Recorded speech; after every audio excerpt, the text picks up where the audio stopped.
Hey everyone, thank you for tuning in to this episode of the Off Campus Podcast. First off, I really appreciate you being here. It means a lot to me. You could be anywhere, but you chose to be here, so thank you for that. Second, if you don't mind, drop a like, subscribe to the channel, share this with your friends. There's a whole lot to learn in this episode. It's free. You can always change your mind. It'd be a shame if someone missed it. So please do that if you don't mind.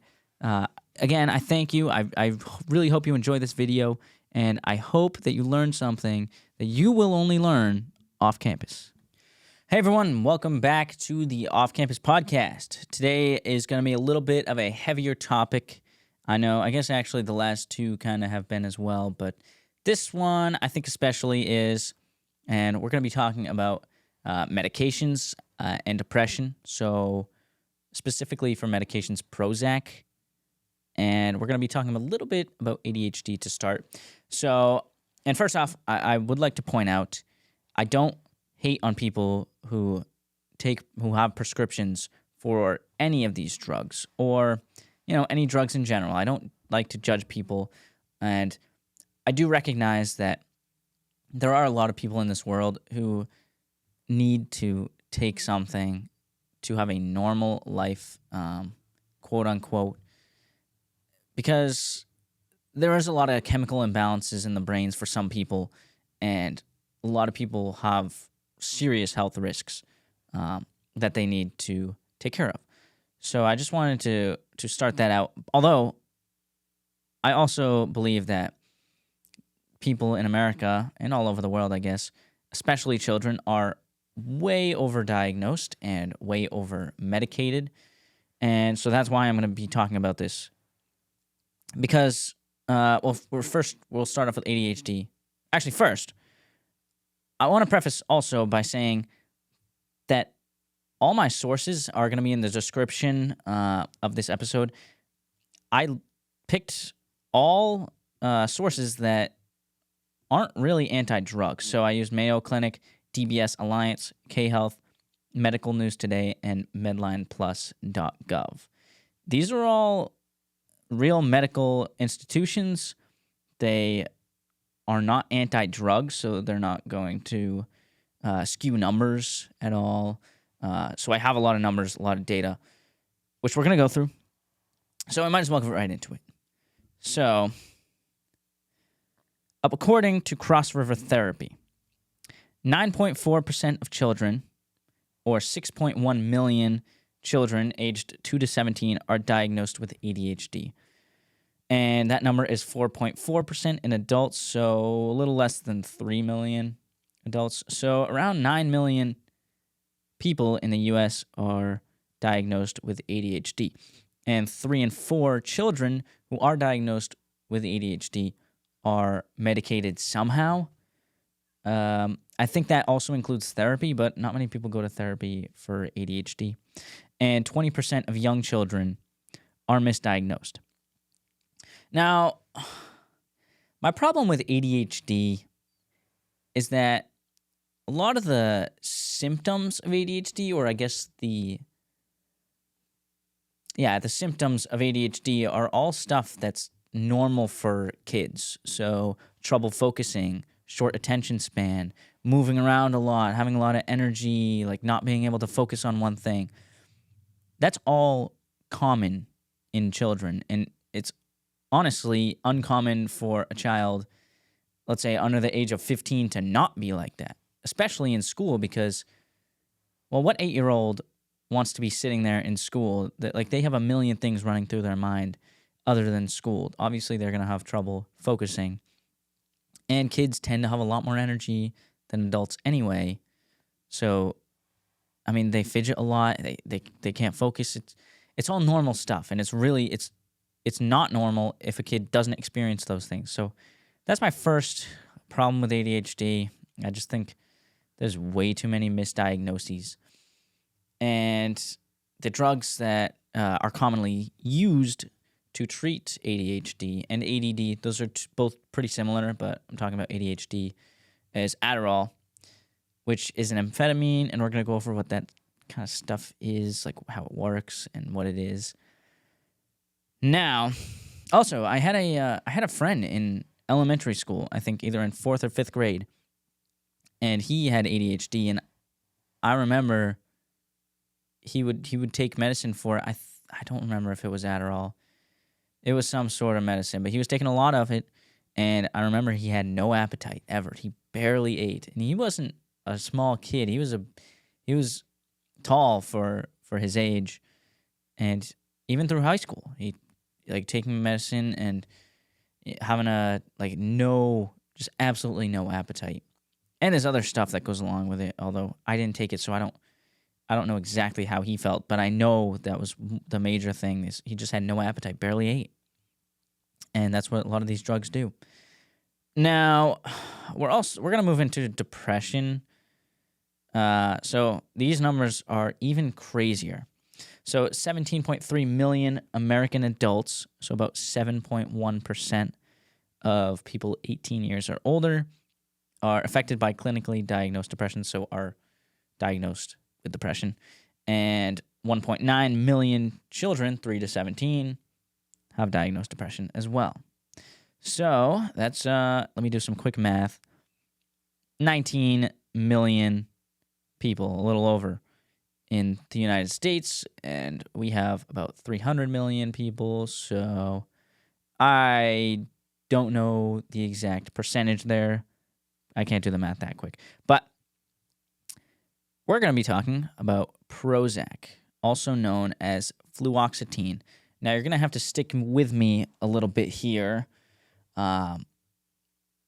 explaining kind of what it is, what it does, and it gets a little...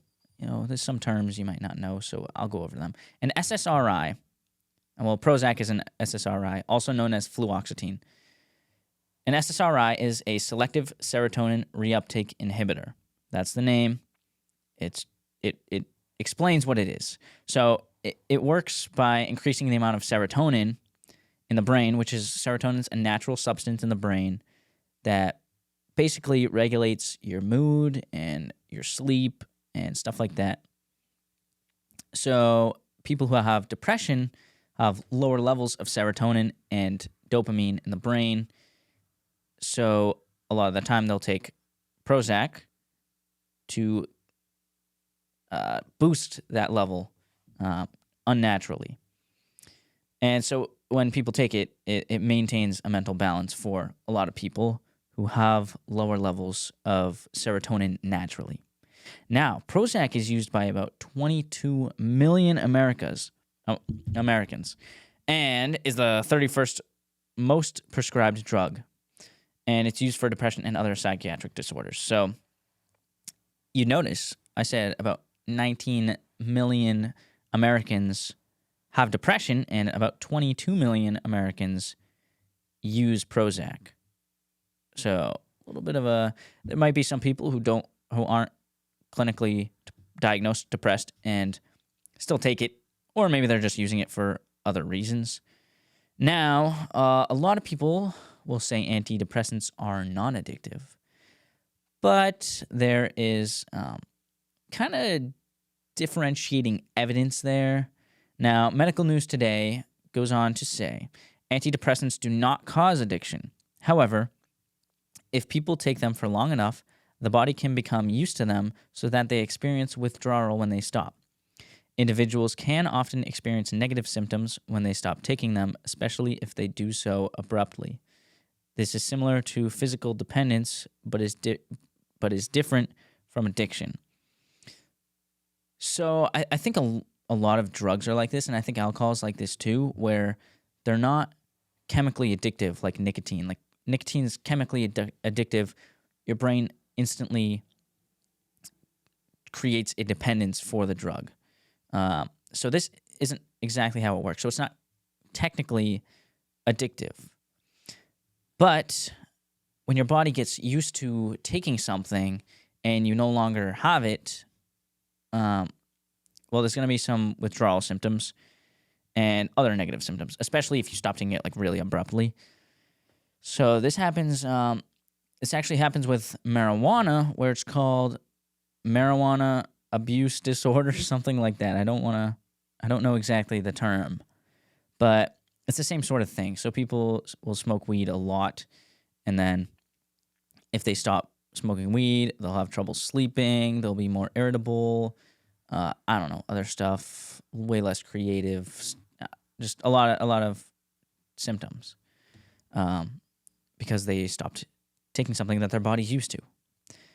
Now,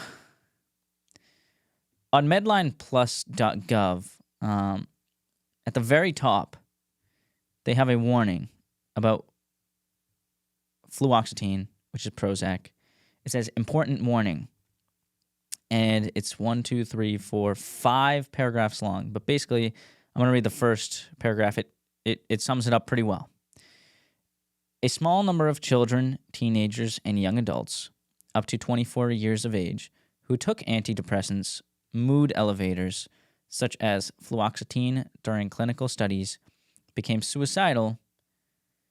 Children, teenagers, and young adults who take antidepressants to treat depression or other mental illnesses may be more likely to become suicidal than children, teenagers, and young adults who do not take antidepressants to treat these conditions.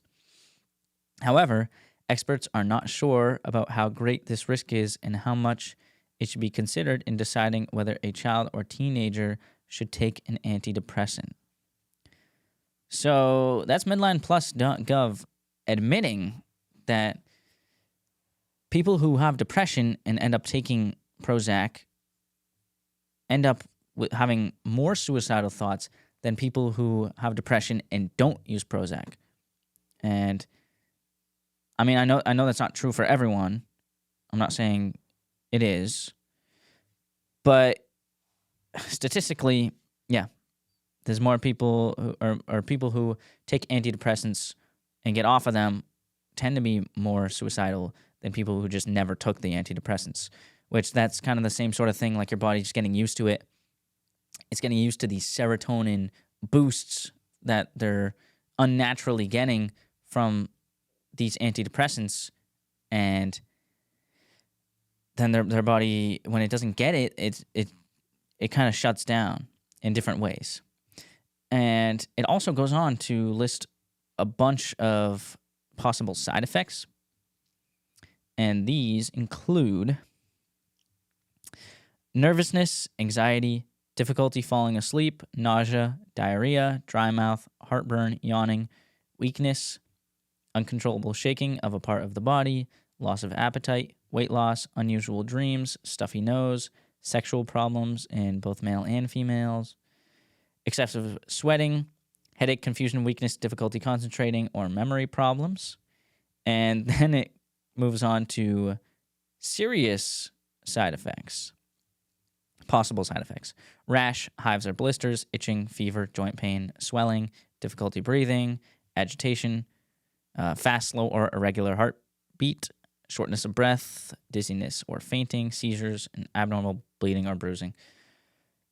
And you know it's the joke, like, if you ever have seen a medical commercial online for a drug, at the end they always have that super fast voice that lists all the possible side effects and says, like, call your doctor immediately if you experience this or that or this or that.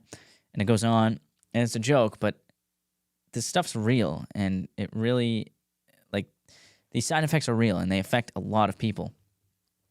And honestly, some of them are a lot worse than if you just never took the drug.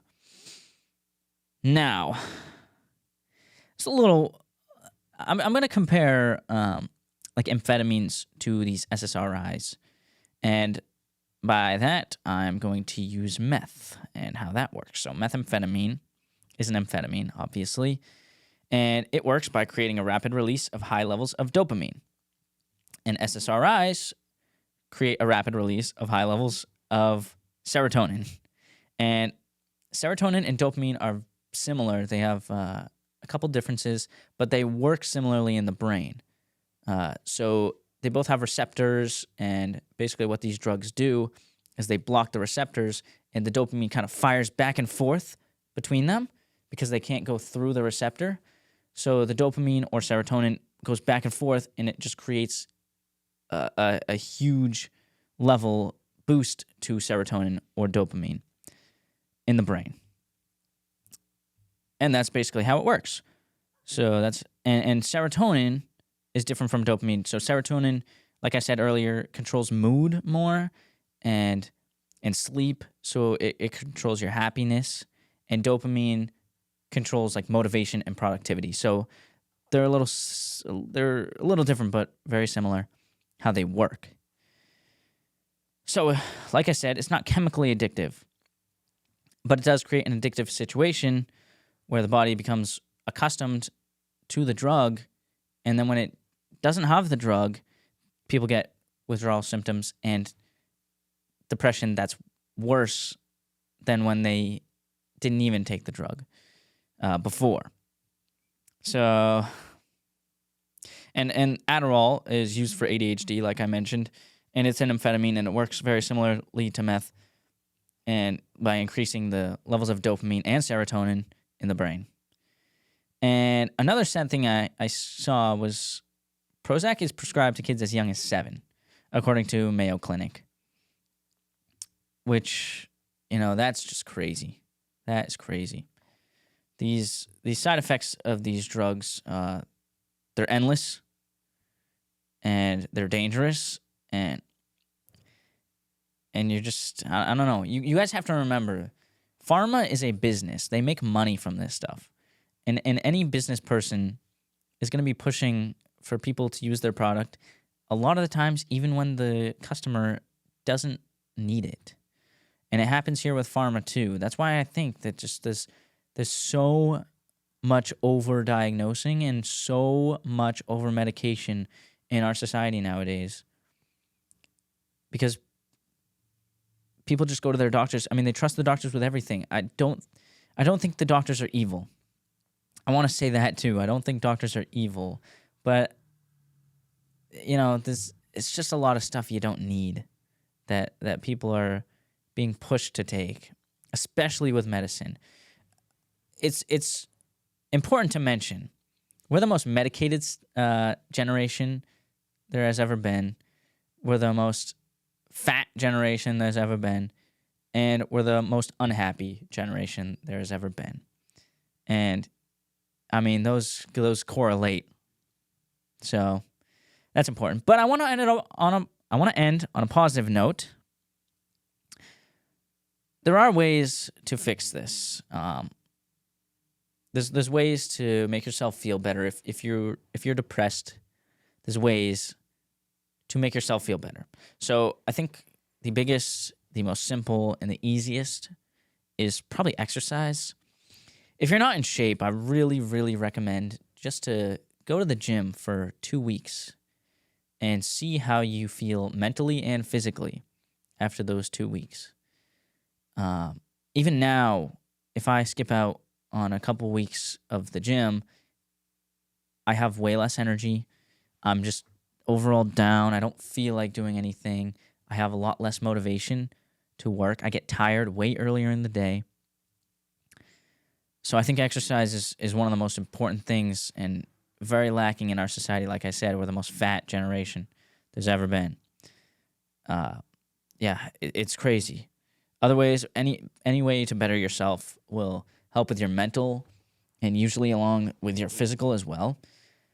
Finding a positive hobby is one way to boost your morale.